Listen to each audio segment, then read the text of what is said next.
Welcome to the Agile Career Podcast, where we will take you on the journey from employed for life to employable for life. We'll give you the tips, insights, and strategies to help you build the transferable skills that you'll need. So let's get started. Please welcome your host, Günther Richter. Hello, listeners, and welcome to another episode of the Agile Career Podcast. As you know, I'm always excited to introduce guests to you, and today is no exception. Today, we're going to be talking about having a career with purpose and what some of the options might be to find a career with purpose. My guest today is Bruna de Palo, who is a certified leadership executive and career coach. Bruna is a keynote speaker and also a corporate trainer. So, Bruna, welcome to the show. Thanks for being with us today.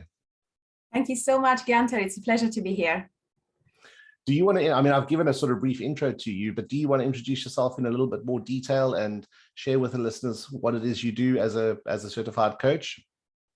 Yeah, my pleasure. Thank you. So I'm a certified executive leadership and career coach. What that means is that I work with a lot of clients either to help them find their ideal career or how to make changes to their career so that they can feel fulfilled and alive. Or, I help them improve their leadership style. What that means is having a leadership style that is truly resonant with who they are, so that they can move in their role fluidly. Now, while this is sort of what every coach does, there's something different that I do from the others. So I guess you're more curious about what's different in my approach rather than what normally coaches do. And a few years ago, I developed a huge interest in the brain, mostly for my personal reason. I wanted to understand how to do better, how to feel better, how to regulate my emotion, how to handle stress. And the more I was reading and studying, the more I realized that my interest was going in one specific topic, which was the brain. So the more I learned about these, the more it became natural to me to explain to my clients the dynamics, the mechanisms that determine certain behavior. So when I realized that I was truly passionate about these, I decided to invest and to do some serious training. So now I would say I am a neuroscience-based coach. What that means is that I use neuroscience to lead my coaching sessions, but also to help my clients get to know how they work, because it's only when they know how they function that they can make the correct use of themselves. And I'm truly passionate about this, really. It sounds like it. And I think, you've drawn out some really good points there. And I think I want to unpack some of those as we go through the conversation. I guess before we get into that, though, you said you'd been coaching and then you developed an interest in the brain and you went down the neuroscience path. But often listeners are very curious to hear how you kind of got to your career as a coach. Do you want to talk us a little bit through your career journey and how you ended up ultimately with a career with purpose? Yeah, definitely. So what happened is when I was 20, like most of us in my generation, I'm 44 today, what I did was just looking for a job. It wasn't a time where we were talking about purpose and values or where can I fully express myself. I mean, at that time, you were lucky if you had a job with a stable salary, and that was enough. At that time, it was the boom of the new economy. I was in Italy. So IT became more accessible. And that's what I started to do. I started being a web designer, then I moved into that career in different roles. But basically, I've been in IT for nearly 20 years of my life. And the problem is, I hated it. I totally hated it. But the thing is, I had no idea what else I could do. I kind of knew there must be something more for me, but I had literally no idea who I was, what were my gifts, my talents, and those were the only skills I had. And I didn't go to university at that time, so I had nothing else. So I just kept going. Now, the problem is this feeling became stronger. And at one point, I developed a huge interest in history, contemporary history. So I started reading and studying, and then I decided to enroll at university, but purely for my passion. But when I got my degree, I thought, wow, if I'm so passionate about this, maybe I should think about a career in history. And that's the reason why I left Italy and I moved to London, because in Italy it was too complicated to even think about a career change. So the mentality was really narrow in that sense. So I thought if I go to London, more, open-minded environment, I might find my career in history. So I'm passionate about this, so that's what I should do. So I came here. I also did a master and I tried to enter the academic environment, and every door was closed for me. At one point, I realized that was a good thing. The fact that I didn't break into the academic environment, it was actually a good thing, because I realized, thanks to a friend who was teaching history, she told me that in all honesty, she couldn't see me being in an archive alone in silence all day, every single day. And I hated it in that moment. But the truth is, she was correct in her analysis. My nature, my character, my energy, that would have been totally wasted and could have been a liability instead of an asset in that career. So that's the moment where I realized, okay, but my energy is not a liability. It's not a problem. There must be somewhere a career that honors this energy, this, ability, let's say, to speak in public and to connect with people and all the things that I brought into the world. So that's the moment where I realized that the right career for us is never the one that you just like, is the one where you can fully express your gifts and turn them into an asset. And because at that moment by realizing who I was and what I brought into the world, I kind of created a map of who I was. And because my brain now knew what to look for, I had no idea what coaching was, corporate training, and so on. But because I had a map, a compass, my brain at that point was filtering things that had nothing to do with me and was more focused on potential careers that could leverage my assets. And that's how I discovered coaching. And then from that moment on, you can imagine, and training and studying and practicing and so on. But I would say it's been an intense journey.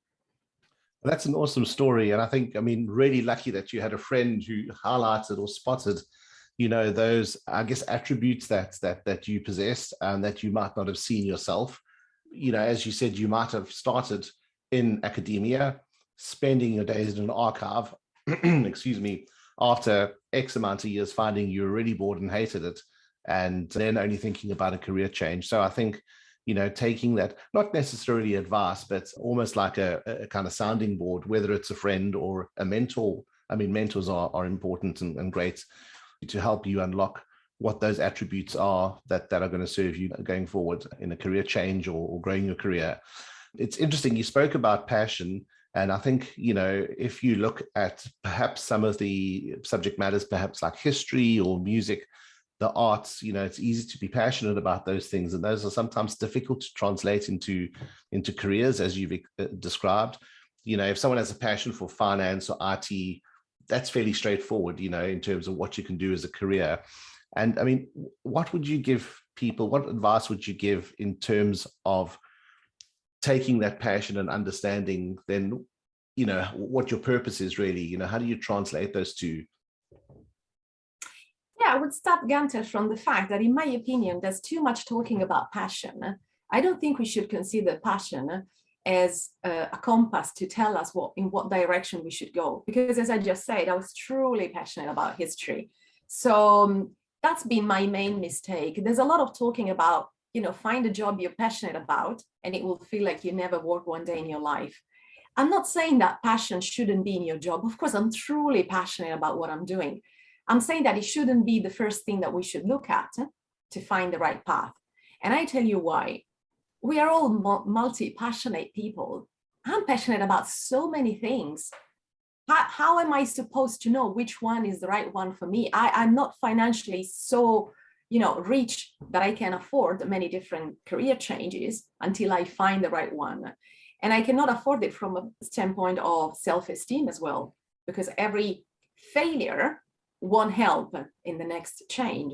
So passion is too vulnerable as a thing to give us a direction. What I think is much more valuable, and that's what I learned thanks to that friend, which was honest enough to tell me, can I tell you the truth? I don't see you there. I don't really think it's the right path for you. I hated it, Gunther. I really hated it in that moment. Also because it was a financial investment in that too. But I knew deep down she was right. So what I learned in that experience is that the right career for you is the one where you can fully express yourself. And I can promise you, if you fully express yourself, of course, you're going to do something that you're passionate about. But passionate is a consequence. and shouldn't be the leading point for the choice that you're going to make. So I would say that the first thing to do if you want to give an advice is to create a map of who you are, how you function, what makes you feel alive, what makes you, be in the state of flow. And by flow, we mean that state where you tend to lose sense of time and space, that you're so immersed in what you're doing. If you use this as a compass, of course, it will lead you to something that will make you feel alive, because it's exploiting, leveraging who you are. So bottom line, the right career for you is the one where you can bring who you are into what you do. I did a TEDx talk on this topic as well, because in my opinion, it summarized perfectly the meaning that firstly, we should honor the being through the doing.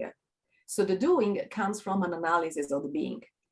Now, the problem is, you might say, but do we really know ourselves? Do we really know our gifts, our values, what we bring into the world, what we're naturally great at?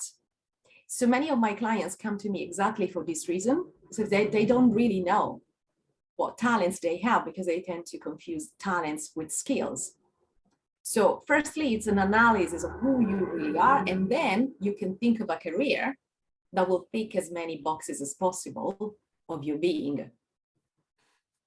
I think that's great advice. And I really love the analogy of a map. Well, it's not an analogy, it's a real map, as you say, writing down, I think, what you understand about yourself, what your talents and skills are.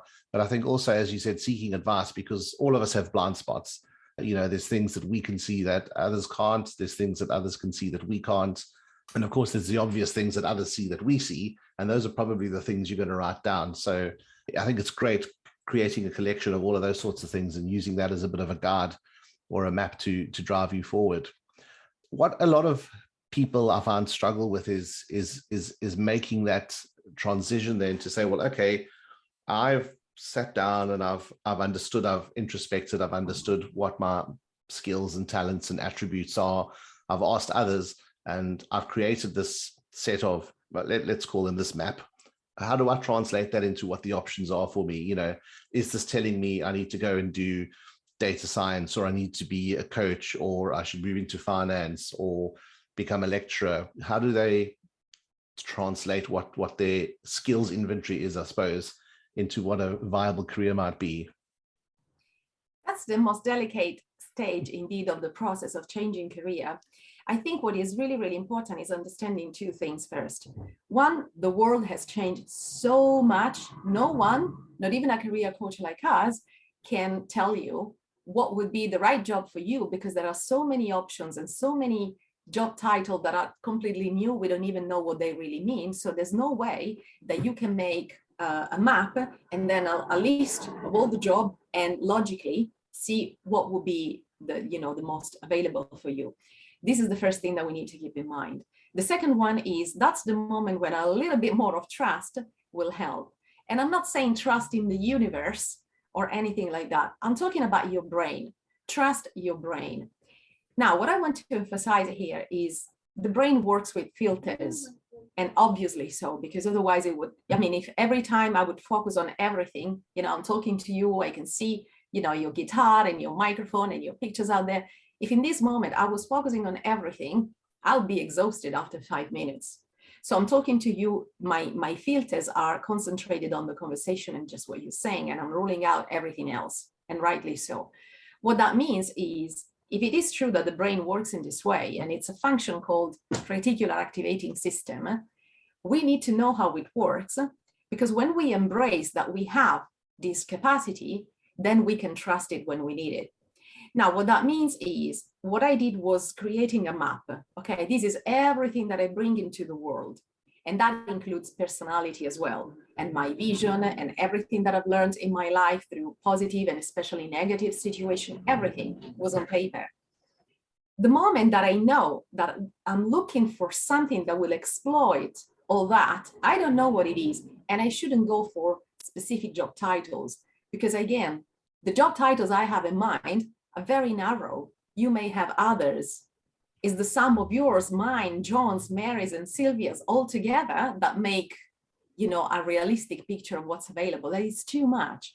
So here, I understand this is less intuitive, but the focus shouldn't be on the job market because it's too vast and complicated. It should be on the map. Once we are truly sure that we have a very clear map, we are naturally setting our filters to find something that matches with that. So I didn't go into the world saying, okay, what matches all that? I was just reflecting on these. And in all honesty, I was a little bit desperate because like all the others, I didn't, okay, now I have this map. What am I going to do? It just happened. But coaching, it's not the first time I've heard of it. I've heard of coaching way before I did my map, but it never crossed my mind to check what it was, how it worked, and if it could be for me. It's only after I have my filters set on finding something that exploits who I am, that when someone repeated, oh, but you could be a coach, or coaching is interesting, I said, let me check. And finally I went on Google, and when I was there, I said, God, this is me. I was born to do this. I felt it. But this is interesting. I came across coaching as a word way before, never been interested. Once my filters were set, I was much more open. So it's important to understand that the focus has to be on the map first. Then what happens is, yes, you can have a look at the job market. It can be very boring though. What you'd rather want to do is to talk to people as much as possible. As I said, Gunther, I have some filters. I come from IT, then I move into this beautiful career, but my knowledge of what's possible in the world is very limited if we talk in terms of job titles. But mine is limited, yours is limited, but us together can bring much more. So what I suggest my clients to do is to just create this map and have a structured process where they go into the world and they show it to others and ask questions such as, who do you know that has this similar characteristic and is fulfilled in their lives? Or maybe, do you know any job that would exploit these characteristics? And just explore, but from a human perspective, because there isn't a database with everything. And not just limit the research to job titles, what the job market offers, because you can always create new jobs. So years ago, when I started this business, I started as a career change coach. Why? Because that's the only thing I knew very, very well. So I exploited I turned all my poison of years of unfulfillment into medicine for others. So that story was my best asset. So not necessarily your career change will take you to another job. You can create a job as long as you're fully aware of what your best assets are. Because if you invest in them, of course, you're going to be stronger and you're going to go faster. You're probably going to be much more successful financially because it's something that you really own it. So it is about exploiting everything that you bring into the world, like really everything. I really like that. I think, looking at it now, you're almost limiting yourself if you just go through the list of job titles. As you said earlier, perhaps when we were in our 20s, 60% of the jobs that people do now didn't exist. People going to university now, once they graduate, there'll be jobs that don't exist now. So I think it's such sage advice, creating that map and creating that catalog of characteristics, and also almost not necessarily modeling, but saying, okay, who out there in the world is similar or has a similar set of characteristics, and look at what they're doing. I think that's really great advice. Yeah, so the job market is crazy. There are job titles that you could never really imagine. Today, there are also some fancy title as well. I want to give you an example of this because I know what people think at this stage. They think, well, but with the characteristics I may find about myself, not necessarily there is a job. And that's what I mean when I say you can create your job. I mean, at that time, the only thing I knew is how to get unstuck when you are in a career that truly makes you unfulfilled. It's not something that someone would have probably hired me for, a company. So I had to create my own business to do that. And I was doing well, even though I didn't have much experience. At that time, I wasn't certified. I didn't have all the assets that a very strong, successful coach has. But the fact is, I became successful at that time simply because I was so connected with the topic. I was so present with my clients because I went through that. They connected exactly with the fact that I wasn't a certified coach. I haven't had a career as a coach for 20 years. I mean, the same things that I thought were limiting me, I was really worried, let alone that you leave a stable salary for something that is always a question mark every month. But I was very worried about the fact that I didn't have any solid foundations in this career. When you start a new career, that's the big problem. But I can promise you, if you start that career on something that you really own it, people are not going to focus on the other things, because they like me specifically because I got emotional when we were talking about certain topics, because I could truly understand their limitation and their fears and then financial concerns and so on. I realized that what they wanted, it's not certification or solid years of experience and so on. They wanted something that truly understood them and walked the path along them. And that's something I could do because I just did it. So there are a lot of filters, negative filters, limiting beliefs that we have when we make this change that we should remove, because these are our filters, is how our brain interprets and filters things, but actually other people may have different perspectives. No one ever asked me if I was certified. They didn't know what that even mean. So there are jobs that you can create as much as I created mine, helping people change their career. 7 years ago, it wasn't that common as now.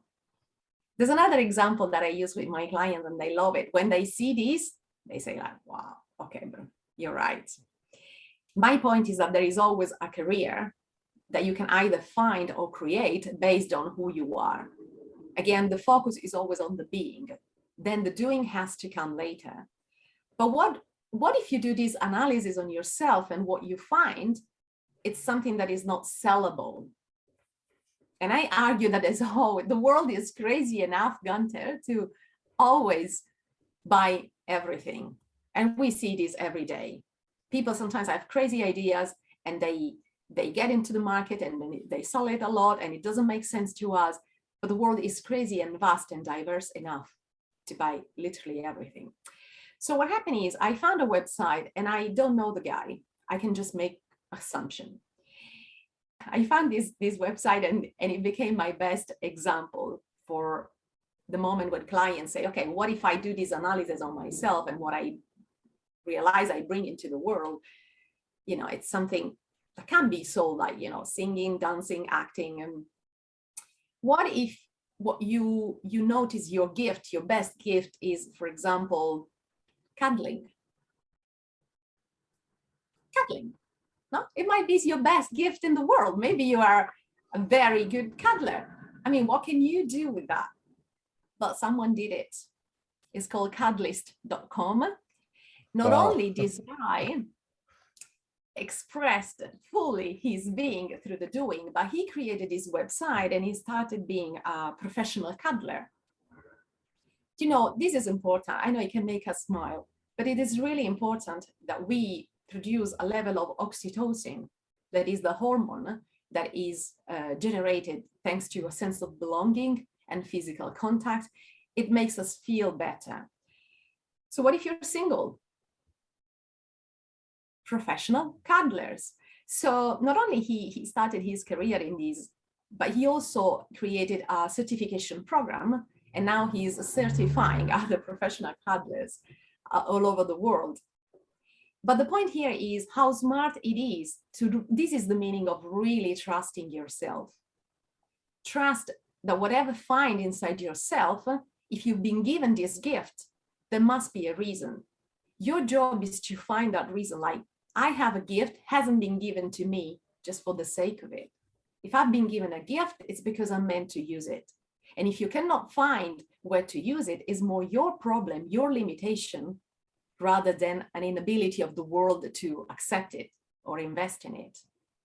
And you can imagine this guy, as I said, I don't know his story, but I can imagine that the moment this guy had this idea, he may have encountered some laughing or doubts from friends and family, like, come on, girlfriend, maybe, like, come on.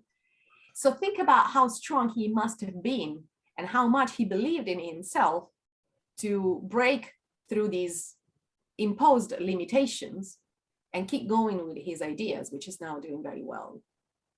So that's the meaning of trusting yourself. Trust that if you've been given this gift, there is a reason. Your job is to find that reason. And I can promise you, if you use your gift, of course, you will be passionate about what you're doing. I just advocate to not use passion as a leading beat in the whole journey. I think that's a really great example. I'm going to check out the website after we're done on the interview. And I think, you know, why that resonates is because I'll talk to people. That's my dog barking. Apologies. Yeah, no, absolutely. I think, you know, you talk to someone who's maybe been in a corporate career for 10, 20, 30 years, and they're not finding fulfillment. They're looking at other options and they introspect and they come to the conclusion that I don't really have any skills other than those core finance skills. And I think that is a great example of someone, you know, looking at what they, you know, something totally out of the ordinary. Let me build a career and a business around it. So I think that's a good lesson to anyone who doesn't think they have skills beyond the core skills, the functional skills that they've been paid to deliver on a day-to-day basis. So, you know, so there's good examples, the example of yourself starting your own business, the example of this guy starting Catalyst.com. What are other options that people might want to consider that they might not normally think about? I know one of the things we spoke about before this show was nonprofits, for example. And it's sometimes not even a thought to people to enter a career in the nonprofit sector. I mean, what are your thoughts on finding, I guess, careers outside of the core commercial type of day-to-day stuff that many of us do get involved in? That's a great question, Gunther. It's another topic I'm really passionate about because, again, when I was in Italy, I was totally stuck because the only thing that really counted in my environment was having a salary. I moved to London, and even though I wanted to change, I couldn't because I kept thinking in the same old way. So when I moved to London, I wanted to do what the majority of my clients want to do. They always say that they want to make an impact. I think the reason why the corporate world is losing so many people, it's because what we are realizing is that we want to see the impact of what we're doing. We want to know that our day matters beyond the money. And many jobs, especially in finance and banking and IT, they don't allow that. So what happened is I was in this new country with lots of amazing opportunities. I just couldn't see them. Again, my filters were ruling out a lot of things because I didn't know they were possible. And talking about the charity sector, that's exactly what I couldn't see. So I ended up, when I moved into London, I ended up doing IT again, and I hated it again. Only after years of living in London, I realized that I could have done the same job, which, okay, I hated it. But at least I could have seen the impact if I was doing the same job for Save the Children, for example, or Amnesty International, or any other great charity. I just didn't know I could have worked for a charity, because in Italy, it doesn't work in this way. Everything is very different. So I think the US and the UK are really lucky in this sense, because there are careers with salaries, which is a big news for me, in that job. So when I realized this, I wanted to explore, and then I found an entire world of opportunities I didn't even know existed. And I realized that the charity sector is huge, like really huge. So what happened is I started being passionate about this. And of course, when I changed my career, I made a lot of mistakes, going to different companies and moving from IT to digital marketing before I could, find a stable salary in my coaching journey. One of these jobs that I took at that time was a job site specialized in the charity sector. It's the biggest in the UK. It's called Charity Job. There, I discovered amazing things. I discovered that you can really have a salary and be fulfilled and make an impact and love the environment you work in. So the advice that I want to give to people is to just really be open to opportunities. I know that the charity sector suffered a lot of some are misconceptions, some are true information. For example, about salary. A lot of people rule out the charity sector because they think it's just very low salary. And I admit that some salaries are low, and that is true. But I would advocate that if you're considering the charity sector because you discovered you have a big gift on a specific subject, what you need to prove is that you're the best for what you do. Now, charities do a lot of amazing things, but they also have to be careful about the money that they spend, and they have to raise as many as possible. If you're the best at these two things, or somehow your contribution can help with these two things, they'd love to have you on board, of course. But they only hire the best because they cannot afford to waste money. So your job is to be so confident in everything that you bring into the world and find the right place and the right role so you can be the best of the best. And because you will be passionate and fulfilled, you will have extra energy that will give you more ideas. It will give you more to sustain that job rather than perhaps the previous one you had in corporate. So there are a lot of things to say about the charity sector, but the most important is that people who work there tend to stay there because it is fulfilling. Because you know now that money are not enough and that you can see the impact of what you're doing. And back about salary, it's not even true that they are all low. To be honest, the lower specialization level tends to have a lower salary. But the more specialized you are, the better it is. And this must be this way, Gunther. Otherwise, the charity sector wouldn't be so big. It's not only rich people who work for charities. That's obviously not true. What it is true is that you have to be the best of the best. So many roles like marketing managers or director and so on, of course, they have a great salary anyway, because otherwise it wouldn't be sustainable. So all these arguments that I hear about sometimes, or even on social media, is that charities don't pay enough, is not entirely true. It depends on the level of the specialization and, you know, what you can do for the charity. If you can help them make the best use of their money, of course, they'll love to have you on board because that's exactly what they need to do. And the other misconception is about the fact that the top level tend to earn too much, maybe six-figure salary. But I want to raise a point here. I understand that sometimes the media present the topic in the wrong way, like, okay, I'm giving all my money and I don't earn much, and I'm giving my money to charities, and then this money always go to the CEO salary. That's not true. That's not correct. Yeah, but the thing is, to manage that organization as complex as it is, you need brilliant minds.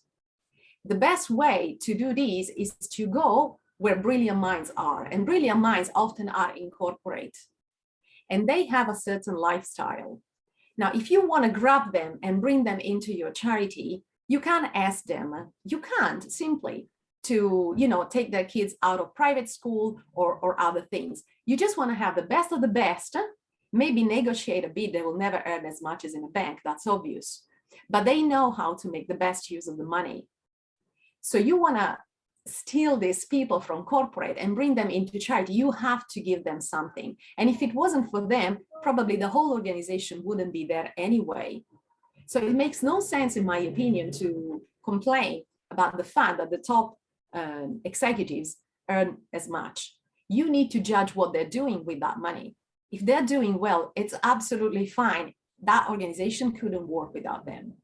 So it's a big topic, but if your audience want to know more, I distilled all this information in a series on YouTube, a video series. There are 32 episodes on how the charity sector works, how you can do your applications. For example, if you want to move from corporate to charities, your CV has to be different. How is explained in one of these videos. If they go on my website, that is brunadepalo.com, in the career section, there's there's a video series. It's called 9 to Alive. I love the name. Yeah, me too. I love it as well. Is where I help people turn their 9 to 5 into 9 to Alive.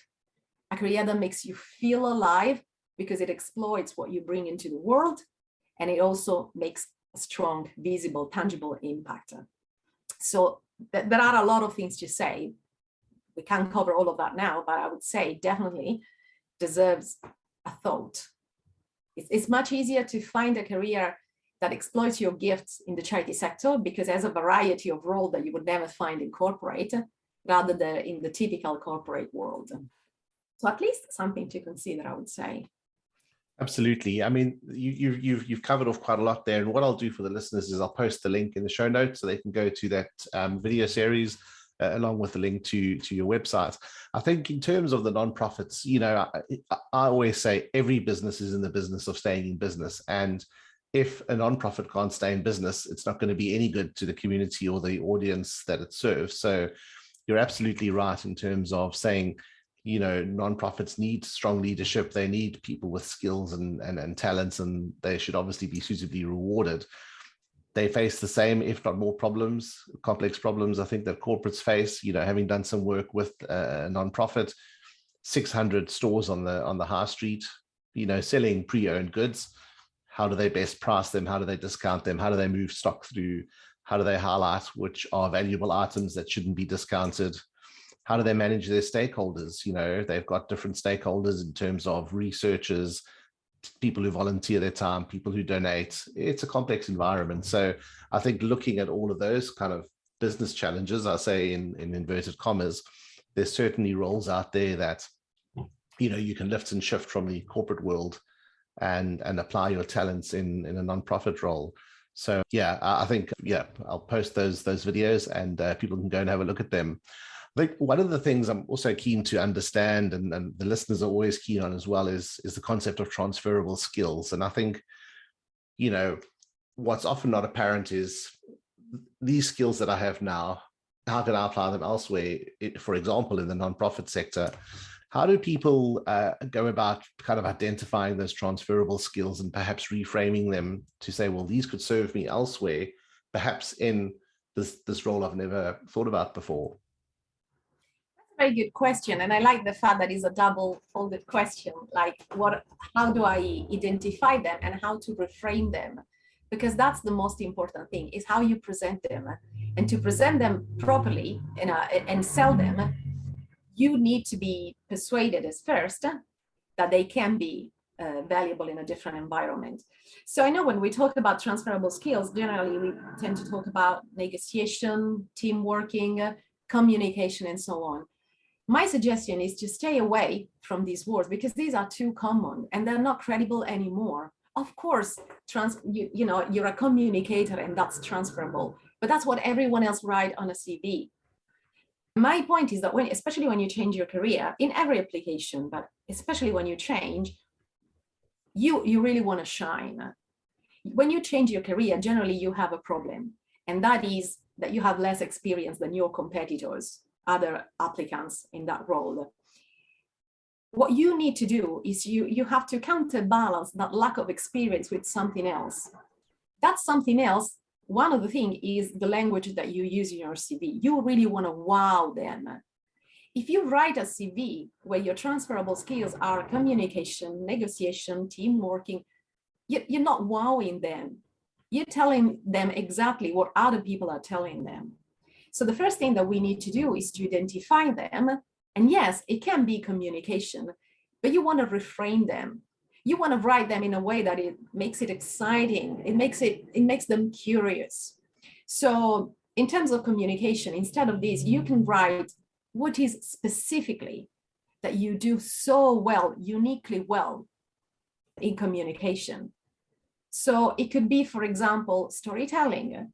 Maybe you have an ability in communicating empathically with people by using stories and keeping them glued to the screen when you speak on Zoom in meetings, for example.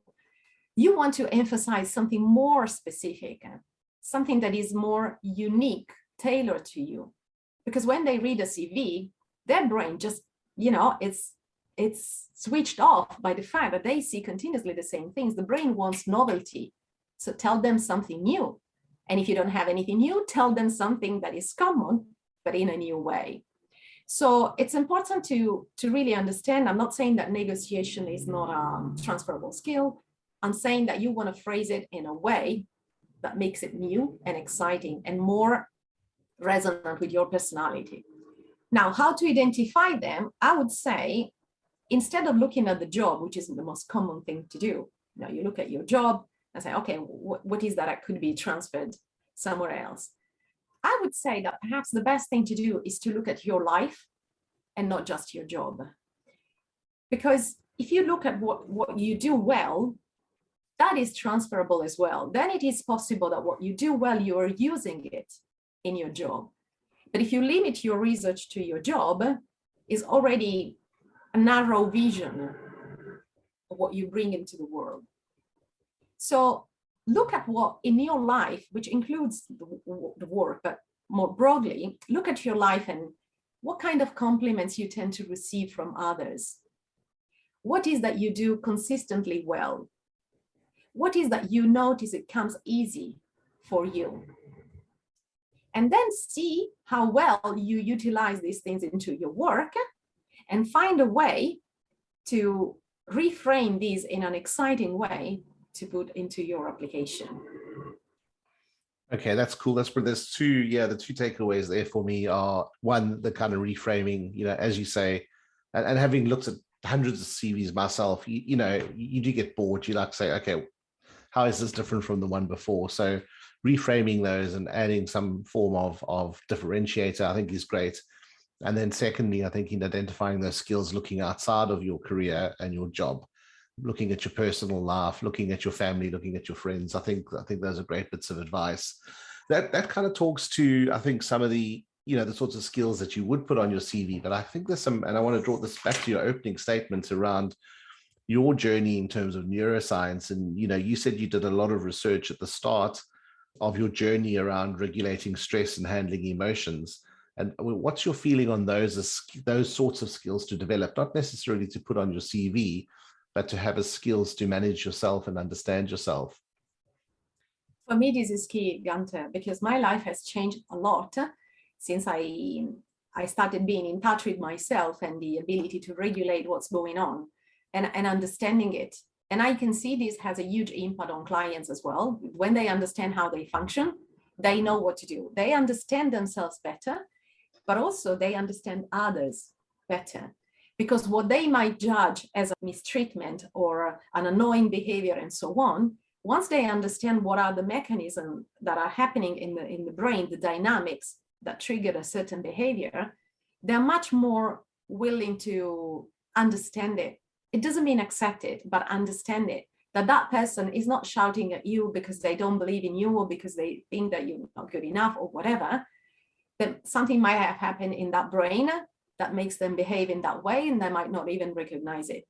It's a higher level of understanding of human behavior, but it all comes from understanding yourself much better.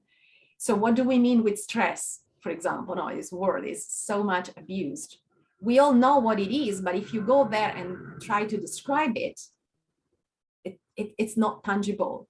So stress means many things, but one of these is hijacked system by something that happened inside. If you understand what happened, you can find your own way, not following Bruna's techniques or what you read into the book, because at the moment where you feel stressed, you won't remember them. But if you understand deeply what is going on and why in that moment you feel so stressed or you're panicking or you're paralyzed, you know, and this is the type of empowerment that as coaches we have to do, that you know in that moment what to do and how to bring yourself back. So one of the signs of stress is, for example, that your brain can't think properly. It's like spinning. Now imagine you had a deadline, it's just in 3 minutes and you're so behind and you're asked to go on stage and speak about that, whatever. Your brain might spin so much, you can't really think. Now, what happens is generally the pace of your thought is very much related to the pace of your breath. And also you might notice that in that moment, your heart starts spinning as well, beating very fast as well. So the three things are strictly related. You can't have a spinning brain and a calm heart and a calm breath. It doesn't work in this way. Now, in that moment, if you understand this mechanism, you know that you cannot stop your brain as well as you cannot slow down your heart rate. But you know that you can control your breath. It's the only thing that you can do. And if you learn to control this in that moment, if you calm down these, you will calm down these other two as well. the brain and the heart rate. If you notice that everything is going back to a normal state, that makes you able to think more properly. But if I give you an advice like, hey, when you feel stressed, just slow down and breathe slowly. Come on, Gunther, we've heard of this many times, millions of times. But in the moment, we tend to forget.